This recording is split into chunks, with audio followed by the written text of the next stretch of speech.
Hello, I'm Charles Gibson, and this is the day it happened, the Columbine shootings. It started with gunshots in the schoolyard just before lunchtime, and then the carnage moved inside. For more than 4 hours on that Tuesday, Columbine High School near Littleton, Colorado, became a killing ground. 2 students murdered 13 people and wounded another 33 with gunfire and pipe bombs. The day it happened was April 20th, 1999. Peter Jennings started his reporting on the telephone. This is an ABC News special report.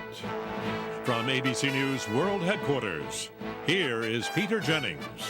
Deputy David, we're picking up snatches of information from a variety of sources. Let me play them to you and tell me if you can confirm or deny them. All right. That there are at least 2 gunmen in the building holding some students hostage. We feel that there are at least 2 gunmen. The hostages, I cannot confirm. I don't know that to be a fact. Do you believe there are students at various locations still inside the high school? There certainly could be, but I don't know that to be a fact. Do you know how many students outside the high schools have actually been injured? It's my understanding that 3 have been transported to area hospitals and that there are more victims. Their status is unknown, however. Do you know of any students still in the high school to have been injured and are still in the high school? I don't know that. I can't confirm that. However, we have 4 SWAT teams that are working in the school now to clear that school. Anything else I've missed in asking you what's going on? It's just a little sketchy at this time. It's still a situation that we're working, so information is still coming in as we are on scene now, Peter. I very much appreciate you taking the time. I know how busy you are. Sarah Spalding is a spokesperson for Swedish Hospital in Denver, where at least, Sarah, I believe 3 students who've been injured have been taken? We currently have 4, Peter. Right. Can you tell me what their condition is? Sure. We have 2 girls and 2 boys. They're all in serious condition. We have 1 young woman who has at least 9 gunshots to her chest, another young woman with just 1 gunshot to the chest. And one of the boys has been shot in the back, and the 4th boy was shot to the chest and arm. I know the circumstances probably don't warrant it. Were they able to tell you anything about what had happened inside? No, actually, we've been working very hard to get their names, addresses, phone numbers to enable us to contact their families. That's really, we're focused on that and taking care of these kids. I appreciate you taking the time. Sarah Spalding at Swedish Hospital and Deputy Davis at the Jefferson County Sheriff's Department. We've got one of the young students on tape here now, David Mesh, who I talked to just a moment ago. We might listen to him as we watch this unfold. As in previous occasions around the country, we have seen so many of these incidents since the beginning of the 1990s. The enormous question is why. There is no apparent answer here yet. Too much chaos in a situation that is moving too rapidly. David? Yes. My first question, your mom works in the school. Have you been in touch with her? No, but I talked to my dad, and he has talked to her, and that she's all right. Okay, that's the main thing. Now, where were you when this happened? I was in the cafeteria. And did gunmen or boys show up in the cafeteria? Yes, I saw 2. And they were wearing all black and masks and everything. And what happened when they showed up? They just came in, and they started shooting, and I heard everybody was saying, get down, and me and my friend Zach were getting our food at lunch, and so we just got down, and then they started telling us to evacuate to the auditorium, and so we ran that way, and I looked back, and I saw a bomb or a grenade or something go off underneath the car, and then we ran into the auditorium and up the stairs, and we ran out of the school, and I looked back, and I saw him again, and so me and my friend Zach just ran and took off to his car, and we left. David Mesh, a student we talked to just a short while ago, but we will continue to keep you as closely up to date as we can. Our thanks to our affiliate in Denver, who have been able to keep us up to date visually throughout this and repertorially as well. Columbine High School, Littleton, Colorado, at least 8 injured, taken to various hospitals, 2 young men now taken. Is that all of them? We've heard reports of 2 gunmen. We've heard reports of 3. Thank you for joining us. We'll talk to you later. I'm Peter Jennings.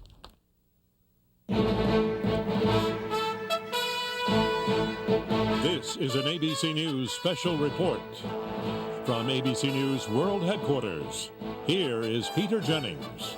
Good evening, everybody. As you know, it has been a day of horror in Littleton, Colorado, just south of Denver, Colorado. It's a suburb where just before the lunch break today at Columbine High School, at least 2 young men, perhaps students, perhaps former students, went in and began firing on the students who live there. Late today, when it was apparently over, after this kind of chaos throughout the day, the sheriff came out and told us that at least he believed 25 students had been killed, and 2 of the gunmen, as I said, perhaps students or former students, may have committed suicide. The sheriff in the county said it was an act of suicide.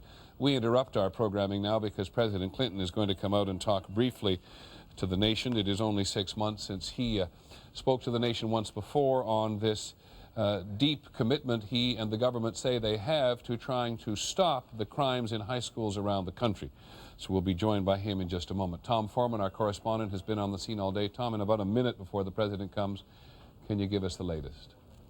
The latest, Peter, is that people here are still reeling from this, just stunned at the numbers that came out. All day long, an awful lot of people thought that there were only perhaps going to be a few fatalities out of this, and as terrible as that would be, to hear that there are 25 fatalities is just stunning to people. That may include some teachers, from what people have said. The chaos down there is impossible to overstate, Peter. This afternoon, students were going everywhere, parents were going everywhere, teachers were going everywhere, trying to find each other, trying to figure out what was going on. The police were trying to contain the situation, and they didn't know for sure if they had 2 gunmen or more. So it was a very busy, very chaotic time, and the impact of this tragedy is just beginning to step in. Thank you, Tom. Here's the president. I want to begin by saying that Hillary and I are profoundly shocked and saddened by the tragedy today in Littleton, where 2 students opened fire on their classmates before apparently turning their guns on themselves. I have spoken with Governor Bill Owens and County Commission Chair Patricia Holloway and expressed my profound concern for the people of Littleton. I have spoken to Deputy Attorney General Eric Holder, and who, along with Attorney General Reno, is closely monitoring the situation. I've asked the Attorney General and the Secretary of Education to stand ready to assist local law enforcement, the schools, the families, the entire community during this time of crisis and sorrow. A crisis response team is ready now to travel to Colorado, and I strongly believe that we should do whatever we can to get enough counselors to the families and the children as quickly as possible. I know the other communities that have been through this are also ready to do whatever they can to help. I think that Patricia Holloway would not mind if I said that amidst all the turmoil and grief that she and others are experiencing, she said to me just a moment ago that perhaps now America would wake up to the dimensions of this challenge if it could happen in a place like Littleton, and we could prevent anything like this from happening again. We pray that she is right. We don't know yet all the hows or whys of this tragedy. Perhaps we may never fully understand it. St. Paul reminds us that we all see things in this life through a glass darkly, that we only partly understand what is happening. We do know that we must do more to reach out to our children and teach them to express their anger and to resolve their conflicts with words, not weapons. And we do know we have to do more to recognize the early warning signs that are sent before children act violently. To the families who have lost their loved ones, to the parents who have lost their beloved children, to the wounded children and their families, to the people of the community of Littleton, I can only say tonight that the prayers of the American people are with you. Thank you very much. Mr. President, there seems to be an epidemic of these kinds of incidents now. There was Paducah, Kentucky, Jonesboro, Arkansas, Springfield, Oregon, and several others. would you characterize this as an epidemic affecting the nation's school system? I wouldn't want to use that word. What I would like to know is whether we can take it, we can learn enough from this, which in its dimensions apparently is much greater than even the others were, and see what else we can do. I had a very interesting conversation this afternoon with Congresswoman Carolyn McCarthy, who, as all of you know, lost her own husband, and son sustained a wound as a result of the shooting incident on a commuter train. And that's what we talked about. And I think tonight we owe it to the people of Littleton and to the families involved in this tragedy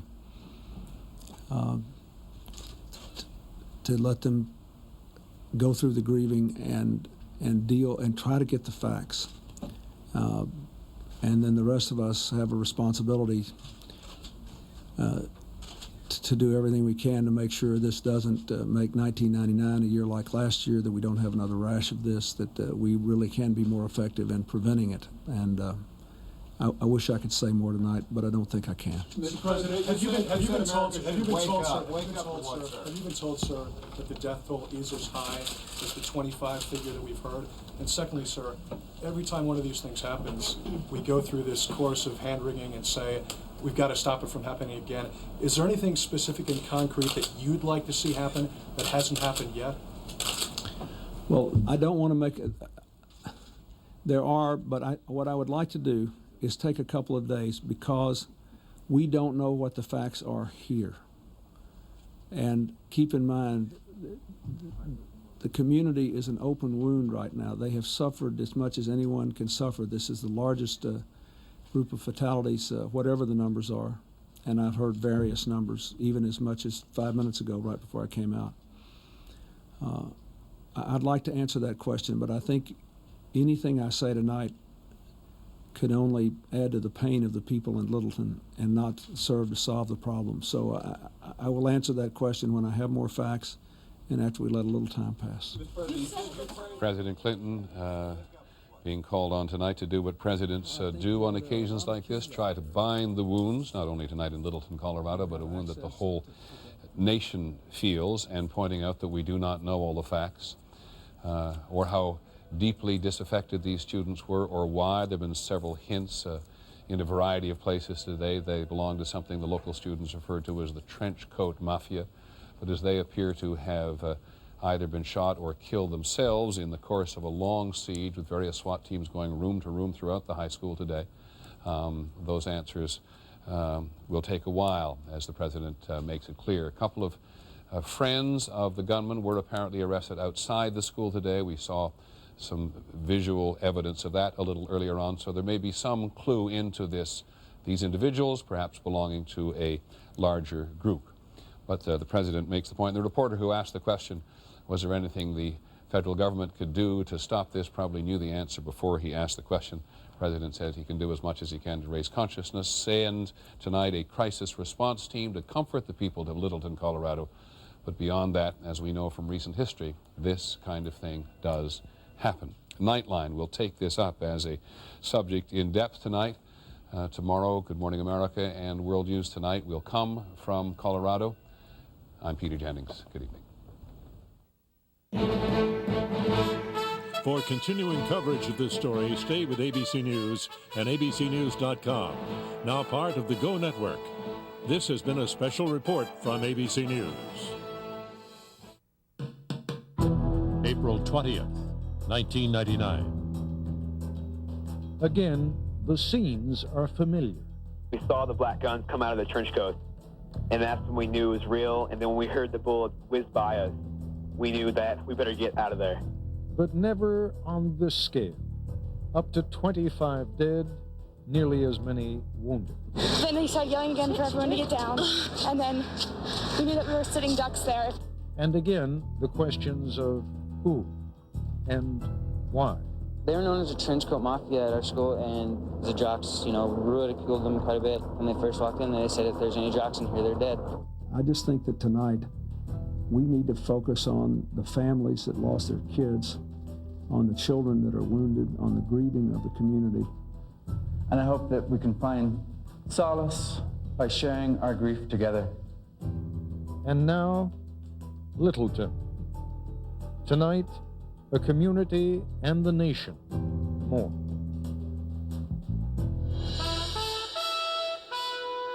From ABC News,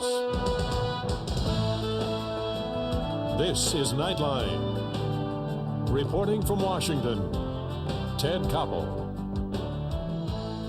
Think about this. In 4 weeks of air action against Serbian targets in Yugoslavia and Kosovo, the U.S. military has yet to suffer a single casualty. In a few hours of mindless violence today at a suburban high school outside Denver, 2 kids are believed to have killed and wounded about 50 of their classmates and then killed themselves. As we all begin to process what happened and begin to wonder why, consider this. According to one of the students from Columbine High School, who'll be joining us in a few minutes, the shooters may have belonged to a group that was known as the Trenchcoat Mafia. There were about 8 or 10 of them who wore black trench coats to school every day, no matter what the weather, and some of them used to draw swastikas on their body. It may or may not be relevant, but today, April 20th, would have been Adolf Hitler's 110th birthday. When you're trying to explain why high school students would blow away 25 or more of their classmates, wounding a similar number, one theory seems to be as good as the next. So what did happen today in Littleton, Colorado, this place that most of us had never heard of until today? Here's ABC correspondent Judy Muller. Shortly after 11:15 Mountain Time, the first signs of trouble. Outside Columbine High School, in the parking lot, students hear the sound of gunfire. And we looked over and we saw some guys peeking around the corner with guns. And we saw them shoot 3 people in the parking lot. And that's when we knew it was real. Yeah. They saw the gunman throw grenades or pipe bombs on top of the school roof. A number of witnesses recognized the two as members of a group called the Trenchcoat Mafia. Yeah, they wear trench coats every day to school, and wear makeup and paint their nails and stuff.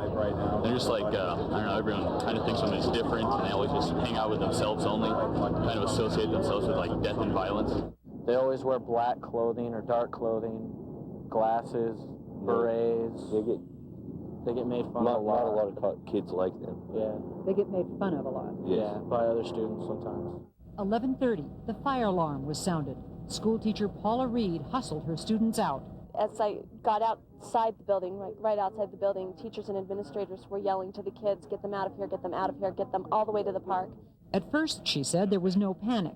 Kids started to run out of the gymnasium saying there's people in there with guns. But the general reaction from most of the people around me was, yeah, right, because there are no guns to speak of at Columbine. At least that's our perception of things. But many students were trapped inside the building. For the next hour and a half, the 2 gunmen made their lives hell as they roamed the hallways, classrooms, and cafeteria, firing in every direction. I heard people pray for their husbands, their children, you name it. And at that point, these guys would kill them just to kill. Senior Nick Foss witnessed the horror before he managed to escape. I've never seen so many dead people in my life, and some of my friends did. I've never seen someone's face shot off in front of me. It's just not cool, not pretty. I can't get out of my head.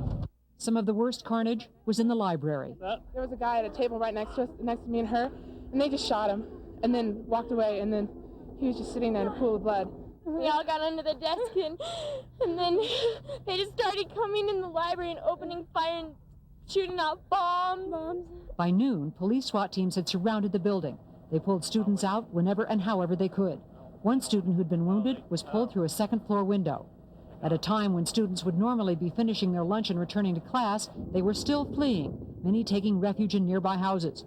The scene was chaos as paramedics tried to treat the wounded and parents tried to locate their children. Some of them were reunited at a nearby school. All the while, inside the Columbine High School, the shooting continued.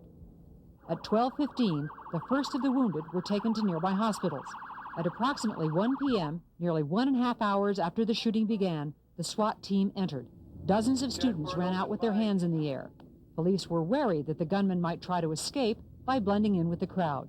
As the afternoon wore on, The wait became excruciating for those parents who had still had no word of their children. Many of them gathered here at a local public library near the school, where lists had been posted of names of children who had called in to let their parents know they were all right. For those who could not find the name on the list they were looking for, it was a very, very long day. Between 2 and 4 p.m., the scene in this neighborhood was one of extremes. Joy when families were reunited, and despair when the minutes ticked by with no news. Every now and then, an official would read off an updated list of those found. Then, at 4:16 p.m., the sheriff held a news briefing to deliver the news everyone feared. Well, we've transported initially 14 to local area hospitals with gunshot wounds, and we've had, what I understand, 25 additional victims that were deceased. 7 p.m. Parents, students, teachers, and neighbors gather at the Light of the World Catholic Church, just a few blocks from the high school. And throughout this stunned community, people were repeating the same thing that too many other communities have said in recent years. I just keep thinking that this does not happen at our school, and that I'm going to wake up and this is going to be over. Because, God, not at Columbine, you know? It happens in some other school somewhere else. It doesn't happen here. Now that it has happened here, the gruesome but all too familiar denouement begins. The search for a motivation, the calls for tighter gun control, the counseling sessions at school, and the endless, endless grief. In Denver, I'm Judy Muller for Nightline. Tomorrow morning's Denver Post identifies the two suspects as 18-year-old Eric Harris and 17-year-old Dylan Klebold. Both reportedly died of self-inflicted gunshot wounds. Joining us now from outside the scene of today's tragedy, John Stone, the Jefferson County Sheriff. Rough day, huh, Sheriff? Rough day. Sad day for Colorado. A sad day for the country. What is it that you can tell us about the situation inside that building now? Because I gather you still haven't been able to remove the bodies. That's correct. We have an unsafe situation due to the amount of bombs we found in the school. We removed 12 of them out of there so far. We're running into booby traps at different locations due to the late hour here right now, and we're going to secure the site for the night.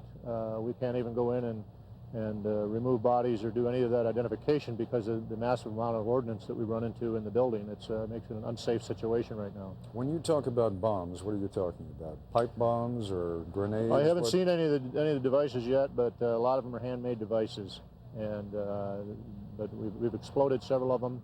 We found them both outside in the parking lot of the school, outside of the school area, and so far a dozen of them in the school. When you find them, and you've referred to booby traps, in what way are they set up to explode?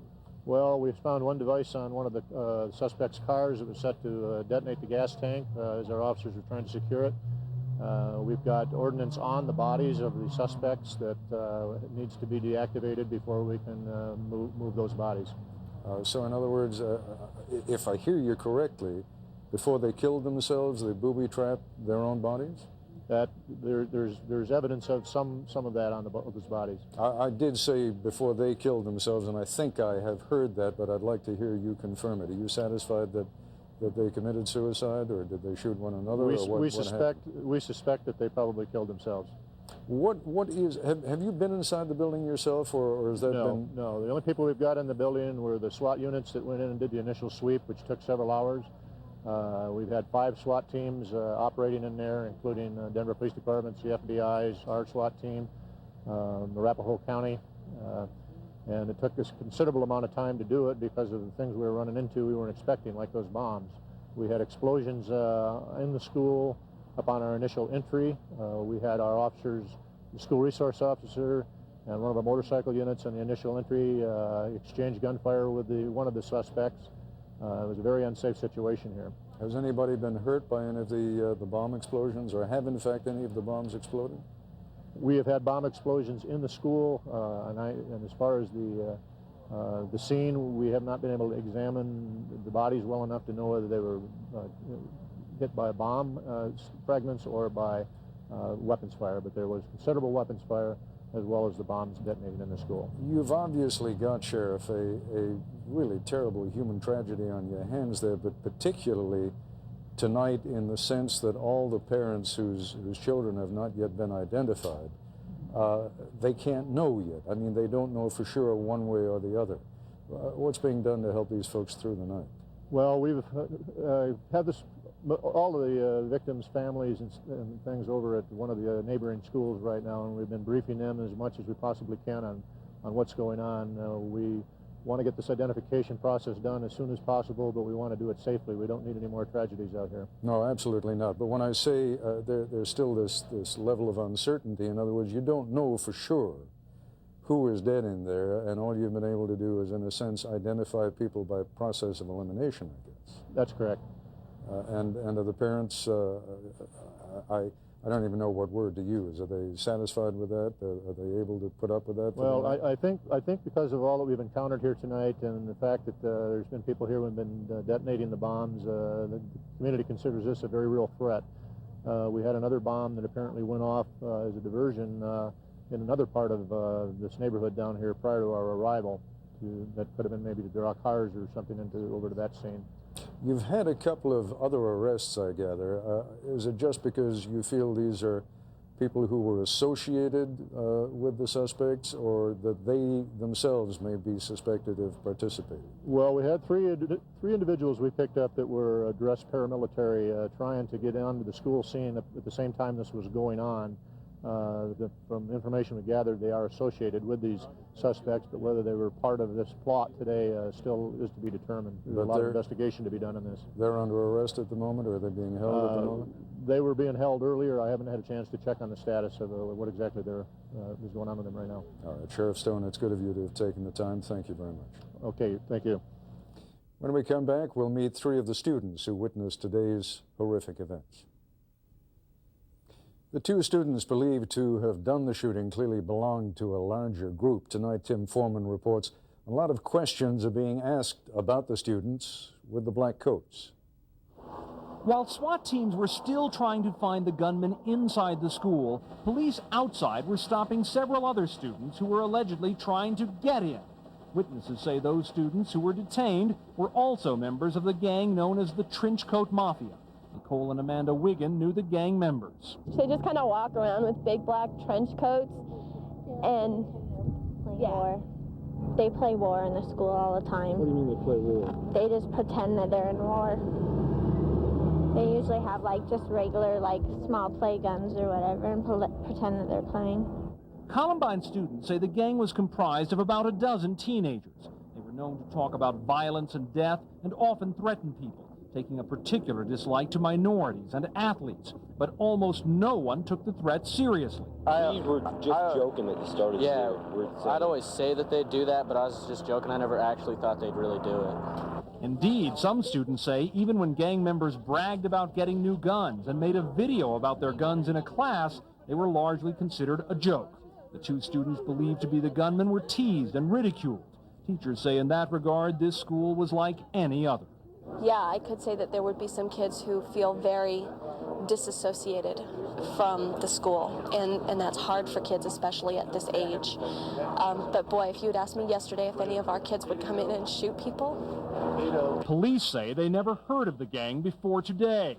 You know, I talked to some school officials, and they informed me that they hadn't had any problems with these two, and that there were no real disciplinary problems at all with them. Tonight, police are searching the homes of the two young men they say were the gunmen, hoping to find some clue as to what triggered this extraordinary and terrible burst of violence. There has been so much confusion here today, it's difficult to tell what all happened, but one young girl I spoke to said during the shooting, she heard the gunmen shouting at some of their victims as loud as they could, "This is what you get for the way you've treated us." Ted? Tom, I gather you know this neighborhood particularly well.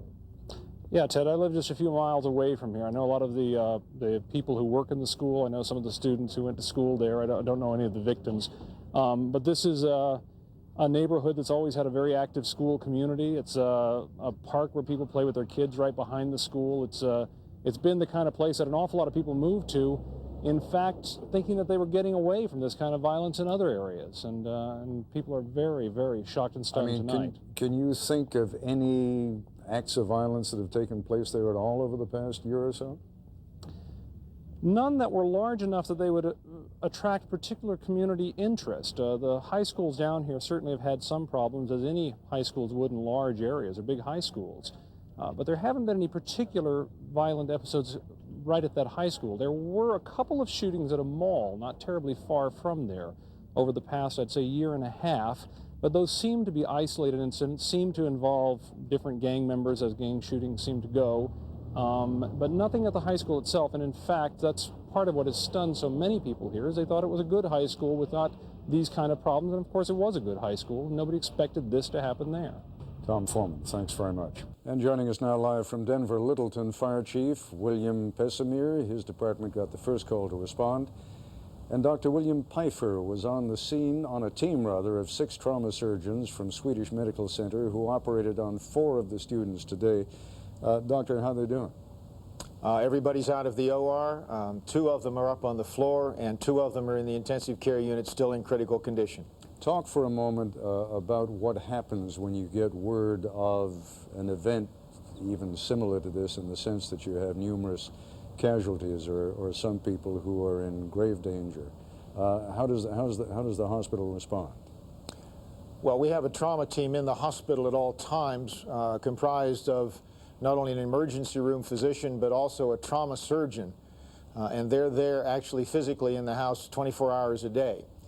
Both of them have backups. There is a second surgeon very quickly available. Frequently, depending on the shift, there's a second and a third emergency physician there at all times. And then we go into our depth. On a situation like today, when they put the call out, we had 6 trauma surgeons there within about 25 minutes. How do you make the decision as to where to take them? Well, actually, we had an EMS officer that coordinated that decision with the local hospitals, and the local hospitals did a very good job of talking to each other to determine how many patients and how critical of a patient they could take. So that all went very smoothly in coordination with the EMS people on the scene and the 7 different hospitals that were used to transport patients to. You and your unit were actually not just among the first, you were the first on the scene, weren't you? Well, one of our rescue units was, I believe, was the first fire or EMS unit on the scene. They actually transported, I believe it was 3 of the initial patients that they found at the scene, I believe one of which was critical and 2 were serious, even as the police were exchanging gunfire with the shooters inside the building. What did they think they were going to? I mean, what was the first word they got? Well, the initial dispatch came in as a dispatch to shots fired and explosions at Columbine High School. So I think they had a pretty good idea of what they were getting into, and of course police units were at the scene at the same time they were. Now, at a time like that, do your folks wait on the outside until the police bring out whoever is injured, or do they actually go into the building? Well, they don't go into the building. In fact, that was one of our biggest concerns throughout the course of this incident, was coordinating the operations of the police SWAT teams with our fire and EMS personnel to make sure that the fire department personnel and the paramedics were always safe. And we tried to do that as much as we could. But initially, during the very first stages of the incident, there were 3 students who desperately needed help, and our paramedic rescue crews went in and got them out. All right, Dr. Pfeiffer and Mr. Pessimir, thank you both very much indeed. I appreciate it. I know it's been a long, hard day for the 2 of you also. That's our report for tonight. I'm Ted Koppel in Washington. For all of us here at ABC News, good night.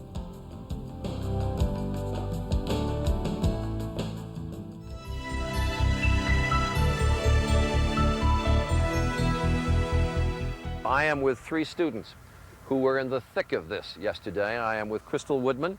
She is a junior at the high school, Columbine High School. I am also with Joshua Lapp, who is a sophomore, and Justin Woods, who is a freshman. And Justin, let me start with you. I gather you were out playing soccer when all this began? Yes, sir. I was playing soccer with a bunch of my friends. We saw windows start getting shot out. We saw 2 gunmen come out, and they threw some kind of like a firecracker or a pipe bomb out into the street. And everyone kind of watched and kind of went ooh, ah, and they came around and just started shooting people. Did it take a minute to sink in what was happening? I was froze. I could not move at all. Seeing people like that I never want to see it again. Now, you're an athlete. You're playing soccer out there. Yes, and sir. That's exactly the group of people they were targeting. Right. And when they saw me, they started opening fire on us, all my friends. They fired in your direction? Yes, sir. And were people around you hit? And they weren't. 12 of us were saved. by the grace of God. What did you do? You froze momentarily, but then what'd you do? We heard the bullets go by our ears, and then we just started running. Where'd you run to? Ran to a local neighbor we didn't know. We flagged a car down, and they led us to their house. And Joshua, where were you? I was in the library doing my math homework. And they went to the library. That's where the greatest number of bodies are. Were you there when they came in and started shooting? Yes. You got a baseball jacket on. You are an athlete. You play for the baseball team. Yes. Some people said that they were shooting at athletes who had sports caps on. Yeah. When they first came in, they said, all the jocks, please stand up, and nobody stood up. And they said, all the jocks in here are dead. If you have a hat on, if you have a white T-shirt with any sports emblem on it, you're dead. What were you wearing? Blue shorts and a blue shirt. Luckily, I wasn't wearing my baseball hat. Did they then start shooting while you were there? Yeah. Yes. What did you see? At first, I didn't see anything until they came to the middle section, because they were over in the other sections. Tell me how big this library is. I mean, is it a huge room? Yeah, I mean, or it's relatively big. Yeah, it's it's pretty big. So you could be removed in the room from where they were. Yeah. Right. Yes. Okay. So anyway, they started in that one section of the room. Yeah, they started in the section room, and then they just worked their way around the room, and they eventually moved into the middle section. By the time they got close enough, they were one row over in a desk back, and there was a gentleman underneath the desk, and they shot him. And as they walked by, they looked at me, and they kept on walking. Was it very deliberate the way they shot, or were they simply spraying bullets, or were they picking people out to try to kill? It looked like they were picking people out, because some people they would shoot, some people they wouldn't. There was a time in the middle section where they saw one of their friends, and they told him, get up and get out of here. So he got up, and he goes, all right, I'm out of here, and he ran out. And then they proceeded on with what they were doing. How long were you in the room? Probably about 45 minutes. And they were there the whole time? Yes. Did you think, I'm going to die here? Yeah. I didn't think I was going to get out of it. I was waiting. I thought they were going to be there forever. I was just waiting for my turn to be next. I was waiting for a sharp pain on my side. We want to talk to some more of you, including you, Crystal. We're going to ask you to stand by.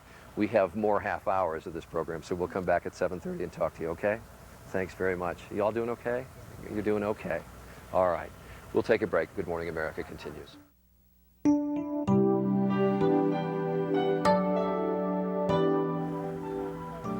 In the last half hour, we were talking to 3 students at Columbine High School who saw what happened yesterday. Indeed, were very much a part of what happened and had a very chilling day. And we were talking to them, didn't have enough time to finish with them, and so we wanted to continue talking with them in this half hour. I'm joined by Crystal Woodman, by Joshua Lapp, and by Justin Woods. And we were talking to you, Joshua, before we had to go away, and you were talking about the scene in the library. You were in there.